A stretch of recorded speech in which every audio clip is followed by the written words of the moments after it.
Bismillahirrahmanirrahim. Assalamualaikum warahmatullahi wabarakatuh.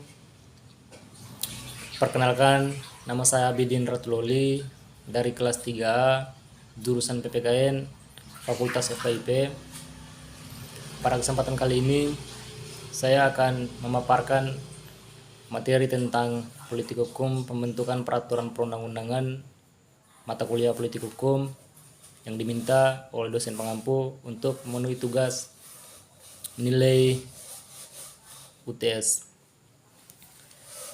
Masuk pada beberapa poin yang kemudian saya akan paparkan berbicara tentang politik hukum, pembentukan peraturan perundang-undangan.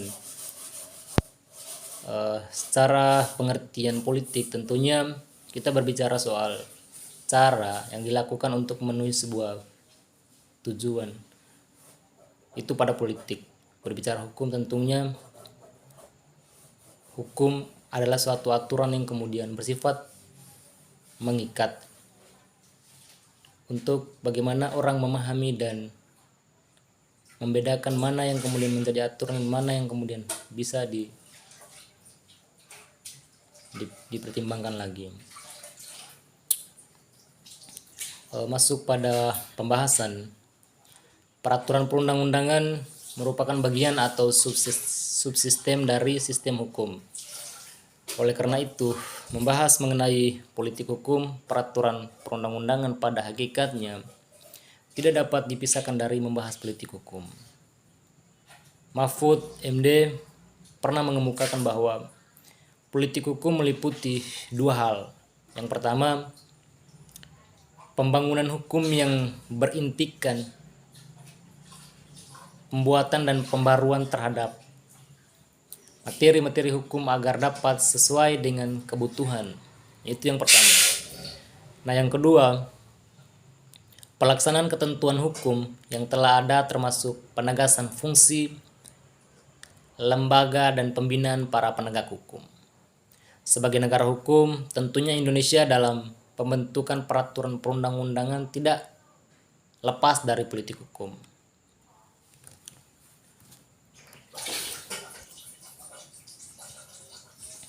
Di dalam pasal 1 ayat 1 Undang-Undang Dasar Negara Republik Indonesia tahun 1945 menyatakan Indonesia merupakan negara hukum.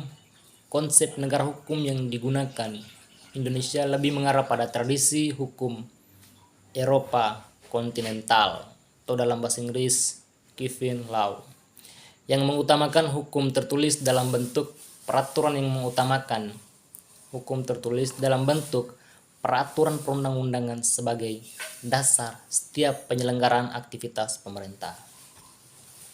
Konsepsi negara hukum yang diinginkan oleh founding father sejak awal perjuangan kemerdekaan ini terlihat jelas dengan dimuatnya pokok-pokok pikiran dasar dalam pembukaan Undang-Undang 1945,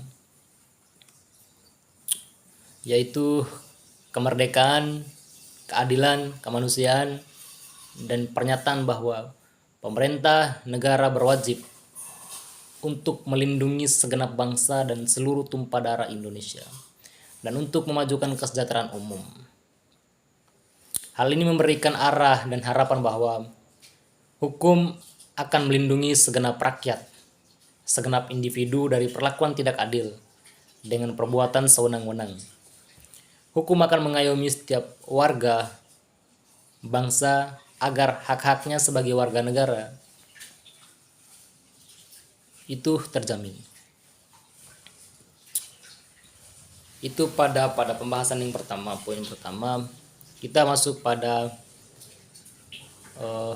pembahasan yang kedua, yaitu tentang materi pokok pengaturan baru terkait dengan prosedur pembentukan peraturan perundang-undangan yang diatur dalam Undang-Undang dengan nomor 15 tahun 2019 tentang pembentukan peraturan perundang-undangan. Undang-Undang tentang pembentukan peraturan perundang-undangan merupakan pelaksanaan dari Perintah Pasal 22A Undang-Undang Dasar Negara Republik Indonesia tahun 1945 yang menyatakan pembentukan undang-undang diatur lebih lanjut dengan undang-undang. Sebagaimana telah dikemukakan sebelumnya bahwa perubahan undang-undang, pembentukan peraturan perundang-undangan yang ditandai dengan Presiden pada tanggal 2 Oktober 2019 dan telah diundangkan tanggal 4 Oktober 2019 bertujuan untuk memperkuat pembentukan peraturan perundang-undangan yang berkelanjutan, sehingga dibutuhkan penataan dan perbaikan mekanisme pembentukan peraturan perundang-undangan sejak perencanaan hingga pemantauan dan peninjauan.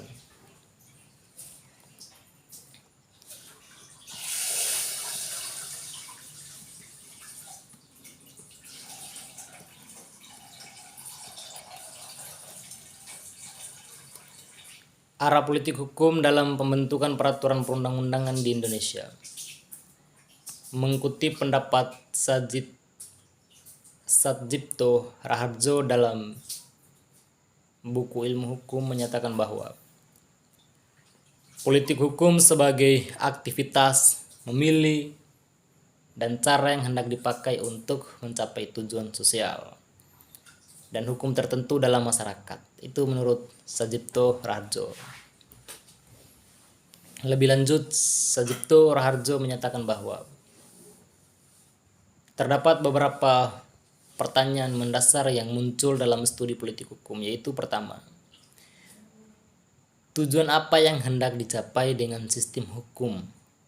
Itu yang pertama. Yang kedua, cara-cara apa yang mana yang dirasa paling baik untuk bisa dipakai mencapai tujuan tersebut.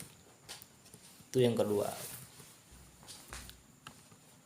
Terus yang ketiga, kapan waktunya hukum itu perlu diubah dan melalui cara-cara bagaimana perubahan itu sebaiknya dilakukan. Dan yang keempat, dapatkah dirumuskan atau suatu pola yang baku dan mapan yang bisa membantu memutuskan proses pemilihan tujuan serta cara-cara untuk mencapai tujuan tersebut dengan cara baik. Badan Pembinaan Hukum Nasional dalam buku Perencanaan Pembangunan Hukum Nasional 2015 sampai 2019 menyebutkan bahwa berdasarkan segi paradigmatik terdapat dua landasan pokok yang harus menjadi pilar dalam pelaksanaan pembangunan politik hukum nasional, yaitu landasan ideal dan landasan operasional. Landasan ideal merupakan norma dasar kehidupan berbangsa dan bernegara, yaitu hukum yang berwatak Pancasila. Sedangkan landasan operasional sendiri terdiri atas yang pertama, hukum yang adil dan mensejahterakan, yakni hukum harus dijadikan sarana pembaruan untuk mensejahterakan masyarakat. Oleh karena itu, untuk membuat hukum yang adil dan mensejahterakan harus harmonis dan menyesuaikan dengan konsep negara kesejahteraan. Kedua, hukum memperkuat demokrasi, yaitu membangun hukum yang memperkokoh demokrasi. Harus dilandasi oleh konsep atau pilar mengenai bagaimana membumimkan idealisme demokrasi yang berwajah keadaan ke dalam kehidupan politik praktis. Oleh karena itu, perlu fondasi hukum yang mencerminkan demokrasi yang rasional, bukan irrasional. Dengan muat moral hukum yang memperkuat NKRI. Hal ini menjadi landasan dalam merancang berbagai produk hukum dengan segala tata untuk perundangan dalam sistem hukum nasional, serta mengkokohkan politik hukum negara terhadap pemantapan NKRI.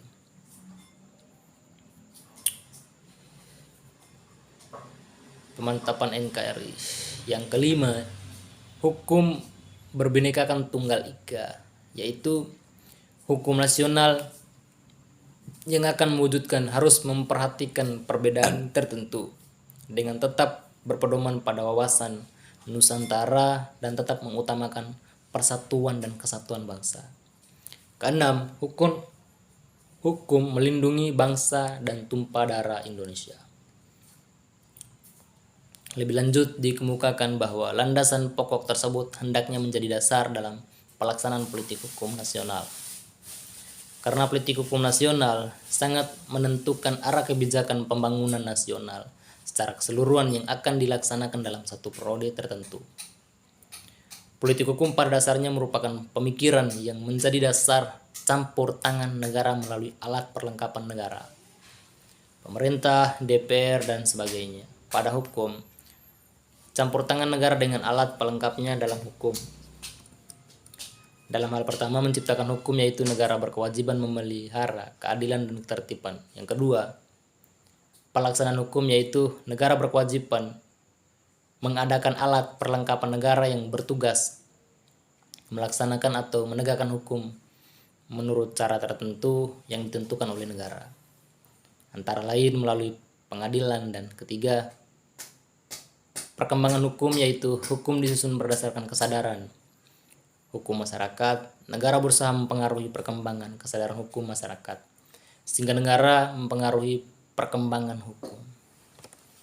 Demikian beberapa penyampaian yang saya telah sampaikan tadi.